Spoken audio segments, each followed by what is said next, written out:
Hello నమస్తే, welcome to universal talkies. నేను మీ anchor Soumya.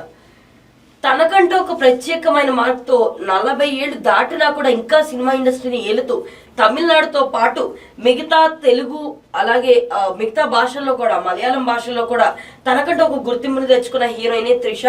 So తన గురించి ఏ న్యూస్ వచ్చినా సరే ఎలివేట్ అవుతూనే ఉంటుందండి. ఈ మధ్య కాలంలో మరింత ఎక్కువగా న్యూస్ లో ఉంటుంది త్రిష. సో టీవీకే పార్టీ నాయకుడు అధిపతి విజయ్ తలపతితో తను ఒక రిలేషన్ లో ఉన్నట్టుగా, సో ఆ రిలేషన్ కి సంబంధించి వార్తలు అయితే వస్తున్నాయి. దానికి తగ్గట్టుగానే ఇరువురు కూడా ప్రతి పార్టీ మీటింగ్ కి వెళ్ళడం, ప్రతి విషయంలోనూ అలాగే ప్రతి ఏ ప్రోగ్రామ్ ఉన్నా సరే ఇద్దరు కలిసి కనబడడం ఆ వార్తలకి ఇంకొంచెం మసాలా యాడ్ చేస్తుంది. సో ఇలాంటి పరిస్థితుల్లో ఏ న్యూస్ లో అయినా సరే ఎలివేట్ అవుతున్న త్రిష గురించి మరొక న్యూస్ ఇప్పుడు హాట్ టాపిక్ గా మారింది. సో రీసెంట్ గా నటుడు లక్ష్మణ్ ఒక ఇంటర్వ్యూలో, ఒక యూట్యూబ్ కి ఇచ్చిన ఇంటర్వ్యూలో చెప్తూ త్రిష నటన మానేయబోతుంది. సో తను ఇక నటనపై ఫోకస్ చేయాలనుకోవట్లేదు, సో ఇకపై మానేయాలనుకుంటుంది అని చెప్పేసి వ్యాఖ్యలు అయితే చేయడం జరిగింది. సో దానికి సంబంధించి త్రిష రియాక్ట్ అవుతూ తన ఇన్స్టాగ్రామ్ ఖాతాలో స్టోరీ పెట్టింది. సో దానికి పరోక్షంగా తను రియాక్ట్ అవుతూ, అవును, నేను నటనను మానేసి ఒక పెద్ద బిజినెస్ మ్యాన్ ని పెళ్లి చేసుకుంటున్నాను, 4 పిల్లల్ని కనబోతున్నాను.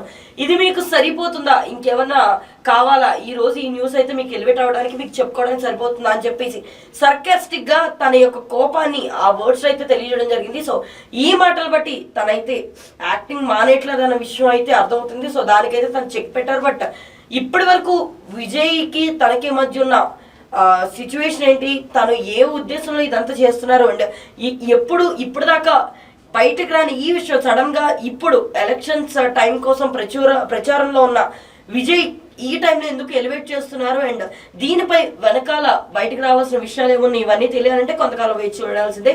సో మరిన్ని ఇలాంటి అప్డేట్స్ కోసం మా యూనివర్సల్ టాకీస్ ని ఫాలో అవ్వండి.